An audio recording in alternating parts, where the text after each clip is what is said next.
I have a dream. A lo largo de la historia, el liderazgo ha dado vida a los individuos, equipos y culturas más extraordinarios que el mundo haya conocido. One person can change the world by giving people hope. Desde Alejandro Magno hasta Churchill, Napoleón hasta Mandela, Ford hasta Jobs, desde los espartanos hasta los Navy SEALs y desde emprendimientos hasta corporaciones. Limits, like fears, are often just an illusion.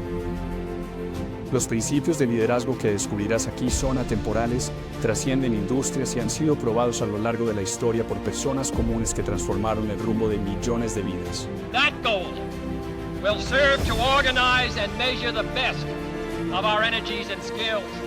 Soy Jorge Calle y este es Cambia tu liderazgo, cambia tus resultados, el espacio donde exploramos las verdades universales detrás de los más grandes líderes, equipos y culturas de la humanidad.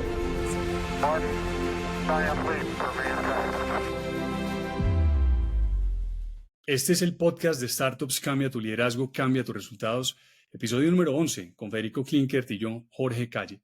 Pero buenas tardes, ¿cómo estás? Bien, gracias. ¿Vos qué tal, George? ¿Cómo va todo? Muy bien, hermano, muchas gracias. Bueno, Fede, en el episodio anterior hablamos del segundo principio de acción, que es alinear. Mencionamos que está estrechamente ligado al principio de formar equipo, y hoy vamos a cerrar ese ciclo de acción con el tercer principio, que es empoderar. ¿Listo? Y para ello, vamos a comenzar con una historia. Era 1805. Napoleón y Francia eran los amos de Europa, pero Napoleón tenía un problema, Fede. Es que Inglaterra seguía resistiendo. Y si Francia quería ganar, pues tenía que destruir a la Marina Real Británica. Así que Napoleón juntó su flota con la de España para un total de 33 barcos de guerra enormes, hermano, listos para aplastar a los ingleses en Trafalgar. Y del lado de los ingleses había 27 barcos. Pero al frente de esos barcos estaba el almirante Horatio Nelson. Nelson sabía que si peleaba como siempre, que era línea contra línea, ¿cierto?, iba a perder. Así que lo que hizo fue algo radical. Es que dividió su flota en dos columnas y se lanzó de frente contra el enemigo. ¿Cuál era el plan de Nelson? El plan era simple, era cortar la línea enemiga en dos, desordenarla y convertir la batalla en un caos tremendo donde cada barco peleara por su cuenta. Y Nelson creía que en ese caos los británicos iban a tener la ventaja. ¿Y por qué creía eso? Porque Nelson los había entrenado para esto. Había preparado a su gente para esto. Desde hacía muchos años había entrenado a sus capitanes bajo una doctrina llamada mando por intención. ¿En qué consiste esa doctrina? Consiste en que en lugar de esperar órdenes para cada decisión, los oficiales debían entender el propósito de la batalla y actuar de forma autónoma, ¿cierto? O sea, Nelson no iba a dirigir cada movimiento, no iba a estar gritando órdenes en medio del combate. En vez de eso, Nelson entrenó a sus capitanes con una idea simple. Tú ya sabes cuál es el objetivo, tú decides cómo lo logras. Es una doctrina muy similar a la del concepto prusiano de Auftragstaktik, ¿cierto? La táctica de misión que mencionamos en el episodio 8, en la que en lugar de dar órdenes detalladas, los comandantes definían el objetivo y dejaban que los oficiales en el campo decidieran cómo lograrlo, ¿cierto? Y eso les daba mucha flexibilidad, les daba velocidad en el campo de batalla. Entonces, Nelson no conocía ese concepto prusiano, pero llegó a la misma conclusión por su cuenta y en lugar entonces de centralizar el control, entrenó y alineó a sus capitanes bajo una intención estratégica. Y de esa manera no importaba qué tan caótica se volviera la batalla. Cada capitán sabía el propósito y podría tomar decisiones sin esperar órdenes. Y eso era muy diferente de lo que pasaba con la flota de Napoleón. ¿Qué pasaba allí? Los capitanes dependían de señales y de banderas por parte del almirante para saber qué hacer.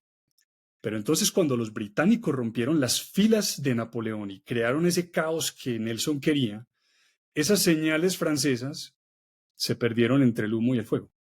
No se veían y la indecisión paralizó a los franceses. En cambio, la flota de Nelson no esperó órdenes, sino que actuó según la intención estratégica de Nelson. Y por eso cuando rompieron la línea enemiga, no hubo confusión. Atacaron y en cuestión de horas la flota de Napoleón estaba completamente destruida. Muy desafortunadamente, pues Nelson fue alcanzado al final por la bala de un francotirador francés. La historia es muy tremenda, porque se cuenta que cuando lo hirieron, le preguntó a un oficial si la victoria estaba asegurada. Cuando le dijeron que sí, simplemente respondió: gracias a Dios, he cumplido con mi deber, y después murió. Muy dramático. Pero la lección de esta historia, Fede, es esencial para el liderazgo. Porque si bien Nelson murió, su forma de liderarlo sobrevivió. Porque la batalla de Trafalgar no se ganó con un líder dando órdenes. Se ganó con un equipo preparado para actuar sin el líder. Y esa es la base del principio empoderar. Ahora, en startups, empoderar no es una idea abstracta, no es una tendencia pasajera, es una estrategia real, es lógica y es algo probado en los entornos más exigentes, hermano. Vos lo sabes, desde el campo de batalla hasta el mundo empresarial. ¿Sí? Ahora, ¿qué significa empoderamiento? O sea, hablemos de esta palabrita, porque es una palabrita de moda, pues cierto, se habla en todas las empresas, en todos los equipos. Si nosotros nos vamos a la raíz de la palabra de empoderamiento, significa tener poder para tomar decisiones propias y poseer capacidad participativa. En otras palabras, empoderar a alguien es otorgarle un poder importante a una persona y un amplio nivel de autonomía. Y la pregunta es: ¿cuántos de nosotros realmente hacemos eso en las empresas?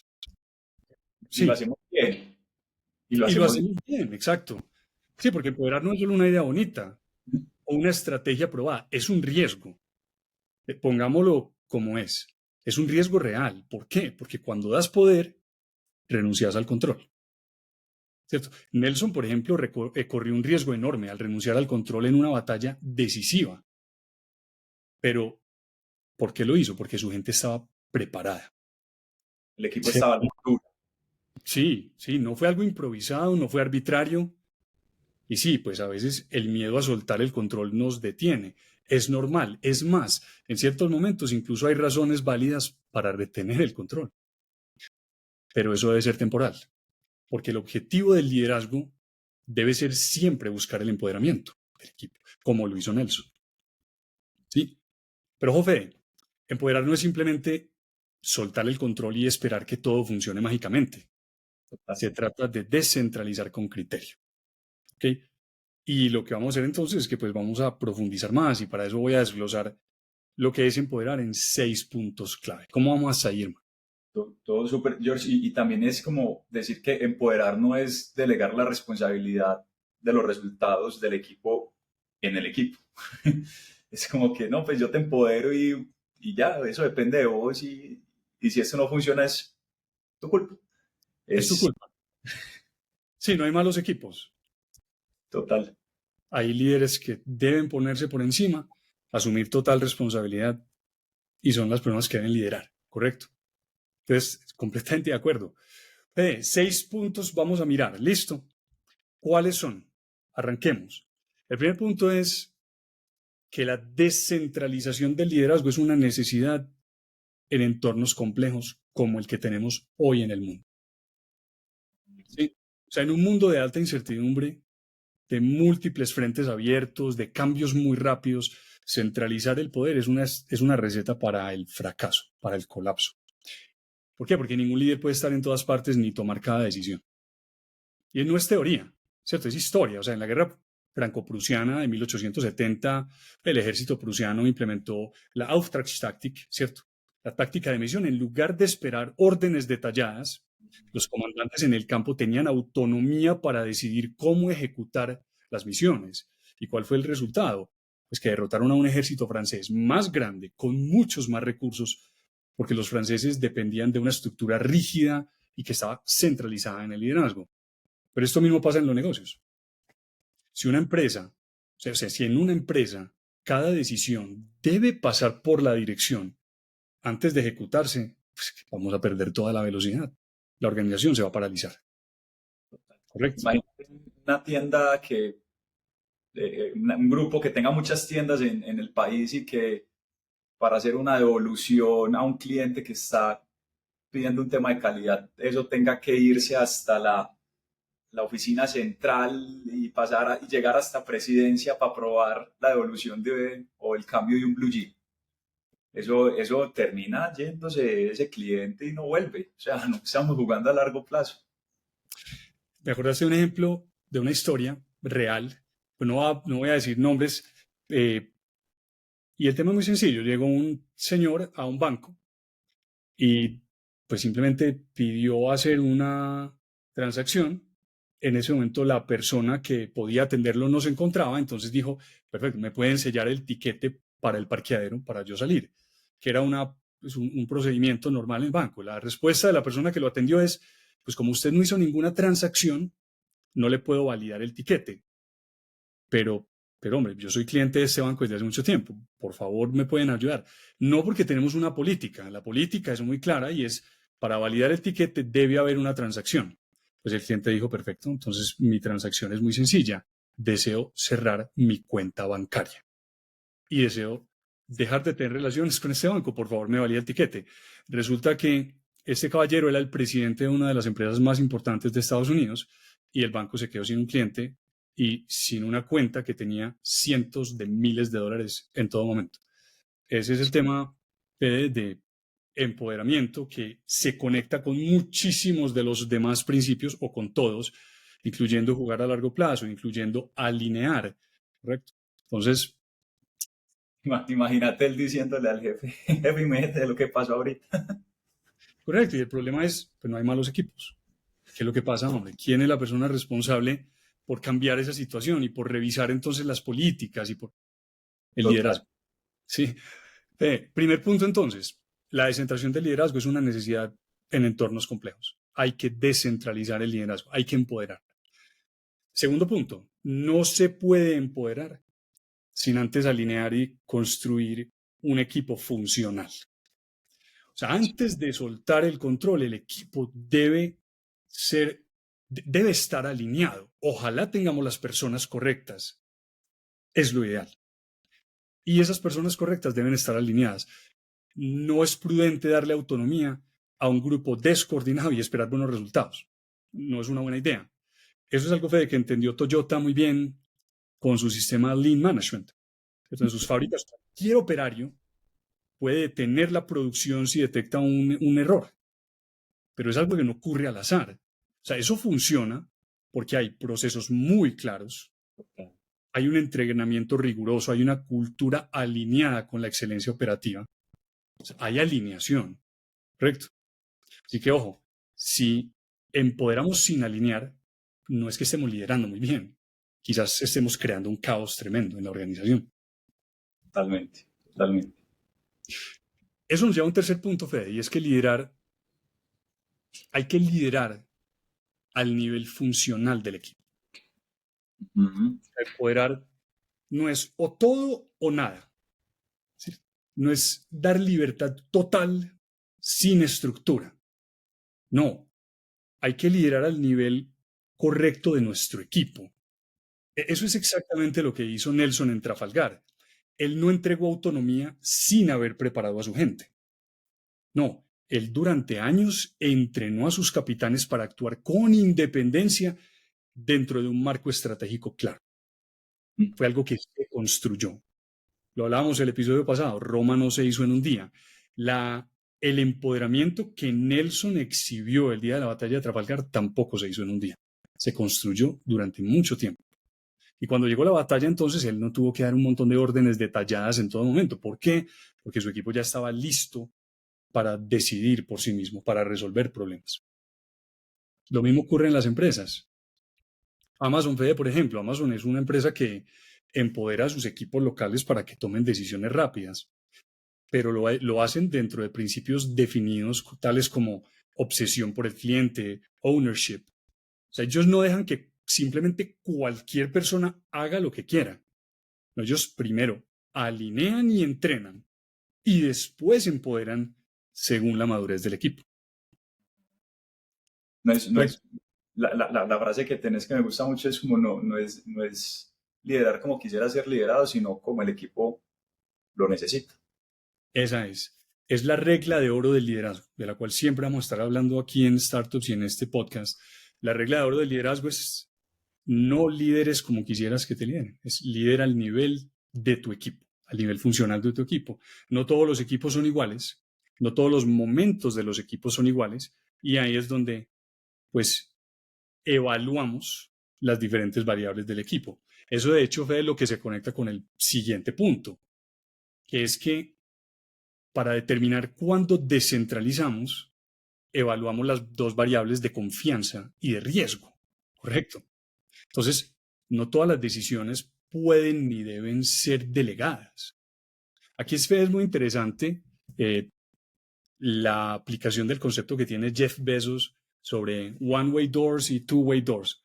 Lo que él habla es un one-way door es una decisión que es irreversible y que es de alto impacto. Entonces, si llegamos a fallar en esa decisión, el daño es enorme.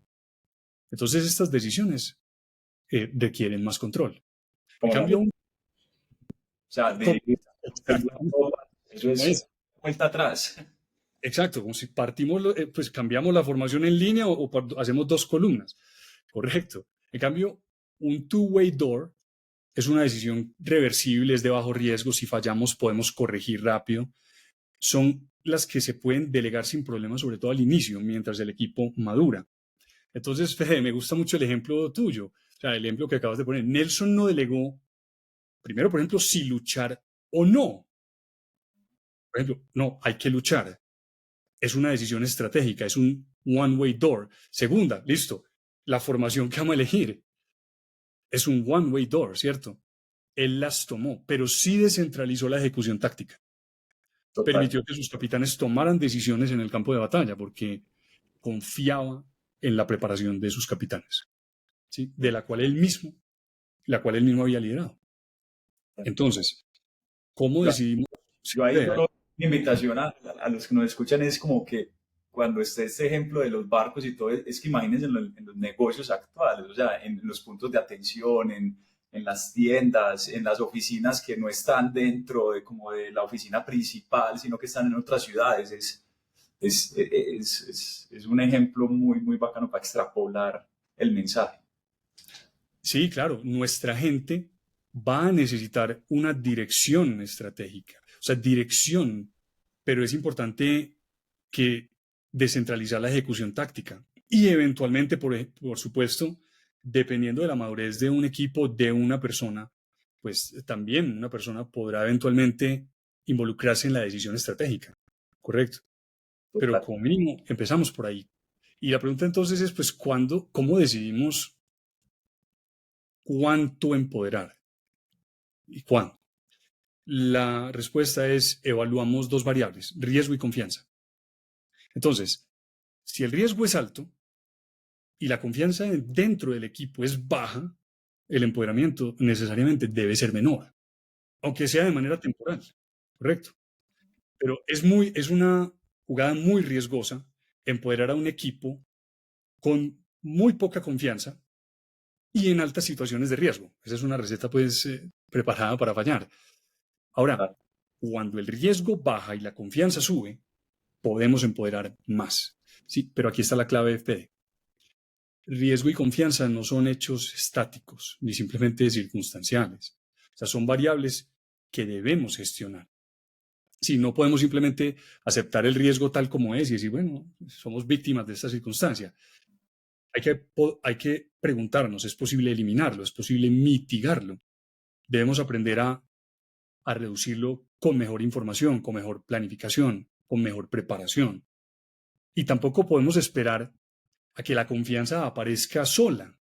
Hay que construirla con entrenamiento, con alineación, con resultados consistentes, con pequeñas victorias, ¿sí? Entonces, empoderar no es un acto de fe ciega, es un proceso intencional. Lidiamos con el riesgo y elevamos la confianza para poder descentralizar cada vez más. Eso nos lleva a otro punto, al quinto, que es, para tener entonces equipos funcionales, primero hay que confiar en ellos. Y aquí hay una paradoja maravillosa dentro del liderazgo, y es, pues no podemos tener un equipo de alta confianza y de alto desempeño sin darles autonomía. Pero tampoco podemos darles autonomía si no son un equipo de alta confianza y alto desempeño. Entonces, ¿cómo se rompe el ciclo? Y la respuesta es con un salto de fe calculado, que es exactamente lo que hizo Nelson en Trafalgar. Nelson no esperó a que su equipo demostrara su capacidad en la batalla. La había construido mucho antes, durante años. Él entrenó a sus capitanes para estar alineados dentro de una dirección, una intención estratégica. Alineó a su flota bajo un mismo propósito. Y cuando llegó el momento, confió en que sus capitanes iban a tomar las mejores decisiones sin necesidad de órdenes constantes. O sea, el salto de fe de Nelson no fue un acto de optimismo ciego, sino que fue el resultado de una preparación rigurosa. Es muy diferente. Es algo, Fede, por cierto, que Netflix aplica con su cultura de freedom and responsibility. ¿Cierto? Ellos no imponen controles estrictos, pero ellos sí esperan que cada empleado actúe como un líder. ¿Por qué funciona esa política?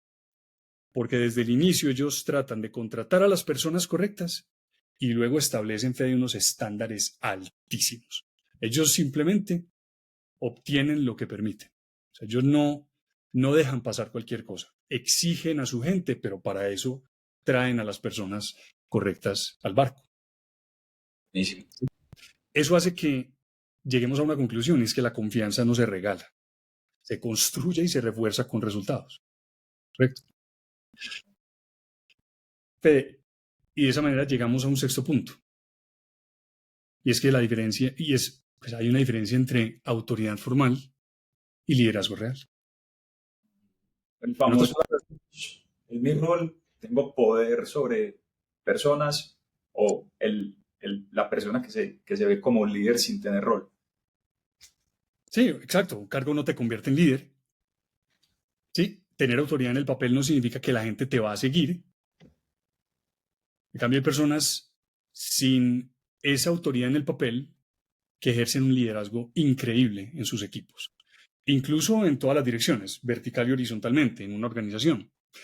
Por ejemplo, en SpaceX, los ingenieros allí no, y los ingenieros no esperan órdenes para resolver problemas en lanzamientos críticos.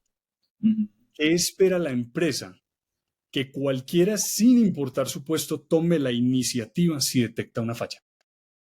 Eso es liderazgo real, cuando el equipo actúa por iniciativa propia, sin depender de la jerarquía, pero siempre alineado a un propósito común. En la NASA pasó lo contrario. Creo que lo cuenta Adam Grant, de cómo esa cultura del no error estaba tan marcada que podían hasta identificar ciertas cosas en los lanzamientos de los cohetes y no se atrevían a decir nada y terminaban estrellando un montón de cohetes por no aceptar pues como ese tema del no error. Ya lo hacen pues ya y cuentan cómo lo cambiaron y cómo revolucionaron eso, pero muy bacán. Esa, la persona que no levanta la mano, y no levanta la mano por la cultura que hemos construido. Exacto. Sí, exactamente. Entonces, Fede, pues, en conclusión, empoderar no es un ideal abstracto. Es una estrategia concreta basada en la realidad. ¿Sí? Se empodera cuando el equipo es funcional y está alineado. Se delega con criterio, evaluando las dos variables de confianza y de riesgo. Se fomenta el liderazgo en todos los niveles, no solamente en la cima. Se ajusta al contexto. O sea, entonces en una crisis extrema podemos centralizar momentáneamente, pero la descentralización, el empoderamiento debe ser la norma, no la excepción. Es el objetivo hacia el cual todo líder debe tender permanentemente. Y por eso al final el liderazgo, pues no se trata de que uno tome todas las decisiones, sino de construir un equipo que pueda tomarlas sin uno, como líder, así como lo hicieron los capitanes de Nelson en Trafalgar. Eso fue desempoderar. Me hiciste acordar de cuando dijiste lo de no importa la posición, y es también cómo la organización crea esos mecanismos para que la gente se empodere aún estando en posiciones del día a día y en contacto con el cliente. Y hay un caso de un restaurante que le da inclusive hasta un presupuesto a los meseros para alegrarle el día a algún comensal durante la noche. Entonces les Mm. pueden dar un postre gratis, les pueden dar una bebida gratis, como que de cuenta del mesero. Es como te doy también el lineamiento como organización para que vos puedas tener la potestad de decir a quién darle ese beneficio y liderar eso. Eso está genial. Pues hombre, me acordaste, Ritz-Carlton, los hoteles, la cadena de hoteles, ellos tenían una política, pues, lo que pasa es que esto me enteré hace unos años, no sé cómo esté la política hoy, pero sirve para ilustrarlo. Cada empleado, no importa cuál fuera su rango dentro de un hotel, Ritz, estaba empoderado para dar o para gastarse $2,000 para solucionarle un problema a un cliente, sin preguntar. Imagínate, eso es empoderar, eso es permitir incluso la toma de decisiones en el frente. Parece espectacular, ¿no es cierto? Oye, Fede, hoy, a mí hace poquito me hicieron una pregunta, pues yo no sé si vos tenés preguntas por allá. Ahí, a ver si nos las hemos tocado. No, ya, están Yo bien. a mí me hicieron llegar una pregunta, entonces si te parece la miramos rápidamente. De una. La pregunta dice, ¿cuándo debo empoderar y cuándo debo tomar el control? Entonces, digamos, reforcemos un poquito lo que ya hablamos, pero respondamos la pregunta. Entonces, empoderar no significa desaparecer como comandante. De hecho, Fede, a mí eso me pasó. O sea, yo te voy a ser sincero, en mi segundo emprendimiento, yo recuerdo había estado sumergido en muchísima literatura de liderazgo. Quizás no fue la mejor literatura, pero estaba sumergido en un mundo de empoderamiento en el que lo que yo entendí, y para no echarle la culpa a la literatura, pues tal vez fue la forma como yo la interpreté completamente. Lo que yo entendía era hay que empoderar y suelte, lo que vos dices una vez, contrata y suelte. Correcto, entonces pues fue lo que hice, con muy malos resultados, pésimos resultados, casi pierdo la compañía en el proceso, porque empoderar no significa desaparecer como comandante. ¿Ok? En crisis extremas o decisiones irreversibles, esas one-way doors de Jeff Bezos, es válido centralizar temporalmente. Lo que pasa es que muchas veces nos da miedo como líderes centralizar, porque pues hablamos tanto de empoderamiento en todas partes que uno dice, pero ¿será que estoy siendo un mal líder si tomo esta decisión, si no empodero? Pero no, es válido centralizar temporalmente, sobre todo si el equipo no está bien preparado. O sea, eso es lo que nunca debemos olvidar, esas variables de confianza y riesgo. Entonces, en esos momentos, la claridad y la dirección centralizada son muy importantes. ¿Correcto? Pero cuando el contexto se vuelve estable, ¿sí? Cuando hay procesos claros, podemos descentralizar y podemos permitir que el equipo tome decisiones, como lo hizo Nelson. ¿Ok? Entonces, un buen líder sabe moverse en esa línea, en ese espectro que va desde un mando y control hasta un empoderamiento, y ese líder sabe moverse hacia allá, según el nivel de riesgo y de madurez de su equipo, pero siempre tendiendo hacia el empoderamiento. George, y no sobra decir el riesgo y la confianza en el momento en el que está el equipo actualmente. Porque puede que tengamos un equipo que venga con un súper alto rendimiento, que estemos ya súper empoderado, pero ese equipo tuvo un cambio y salieron 2, 3 personas, entraron 2, 3 personas nuevas. Entonces es la magia del liderazgo, no es algo que está y ya estuvo, no, es algo que hay que hacer, cultivar, seguir haciendo, fomentando, seguir alineando, seguir haciendo día tras día, porque eventualmente pues, los equipos van a cambiar y por ende va a haber disfunción en el equipo, van a haber nuevas conversaciones, nuevas actitudes, nuevas cosas que el rol del líder es eso, es como, venga, volvamos a ir hacia allá. Excelente. ¿Qué aplicamos ahí? La regla de oro del liderazgo. Entonces, lideramos a ese equipo en función al nivel en el que ese equipo está. Por eso todo líder se tiene que estar siempre haciendo la pregunta, ¿en qué nivel está mi equipo? ¿Y a dónde tengo que llevarlo? Siempre vamos a entender dónde estamos, para dónde vamos. Entonces, bueno, Fede, yo no tengo más preguntas. Yo creo que eso nos da digamos, la señal. Podemos ir dejando por hoy ahí. Así La es. próxima semana, Fede, vamos a hablar del último principio del liderazgo. Es el 7º principio. No se lo pierdan. Ok. El más importante. Total, vamos a terminar de conectar todos los puntos. Para esta semana, para cada uno de ustedes, los oyentes, hagan un experimento. ¿Okay? Elijan una tarea o una decisión que normalmente ustedes controlan y en lugar de seguirla controlando, deleguen con claridad, con criterio. O sea, asegúrense de que la persona entienda el objetivo, de que entienda el contexto, de que entiendan los principios que guían la decisión. Y luego, dejen que la persona actúe sin intervenir. Confíen en la persona y observen qué pasa, ¿cierto? ¿Será que su equipo, su familia, sus colegas supieron qué hacer? ¿O será que estaban dependiendo demasiado de ustedes? Hagan el experimento y por favor cuéntenos, déjenos los comentarios de cómo les va. George, y que apliquen la variable. Muy interesante. Riesgo, confianza. Si es una decisión de alto riesgo y hay poca confianza, pues no se la vas a dar. Riesgo y confianza, y apliquen la regla de oro del liderazgo, ¿no es cierto? Hombre, quiero delegar en mi hijo. Perfecto. Que pueda llevar los platos por fin a la cocina, pero mi hijo tiene 6 meses. Hombre, hay que evaluar el nivel funcional de nuestro equipo y aplicar la regla de oro para poder empoderar con las 2 variables que me menciono. De eso se trata. Así es. Y bueno, Fede, aquí viene una pregunta final entonces para ir cerrando. Cuando llegue el momento de la verdad, cuando las olas se levanten y el enemigo aparezca en el horizonte, cuando la confusión y el miedo amenacen con romper la línea, tu equipo sabrá qué hacer. No porque tú lo digas, no porque alguien grite órdenes en medio del caos, sino porque cada uno entiende su rol, su misión y lo que está en juego.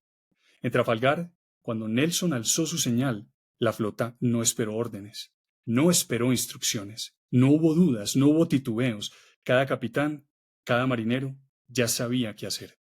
No porque alguien los controlara, sino porque habían sido alineados bajo una visión clara.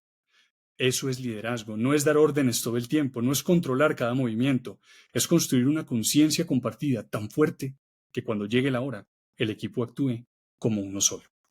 La pregunta es, en tu equipo, en tu empresa, en tu familia, cuando el momento crítico llegue, ¿sabrán moverse sin que tengas que guiarlos en cada paso? Ese es el verdadero empoderamiento. Y Fede, con eso cerramos el día de hoy. Genial. Por favor, nuevamente, si el podcast es útil para todo el mundo, suscríbanse, califíquenlo, compártanlo con otras personas. Si tienen preguntas o historias que quieran compartir, contáctenos al correo que está en la descripción del podcast o en YouTube o en los canales del podcast.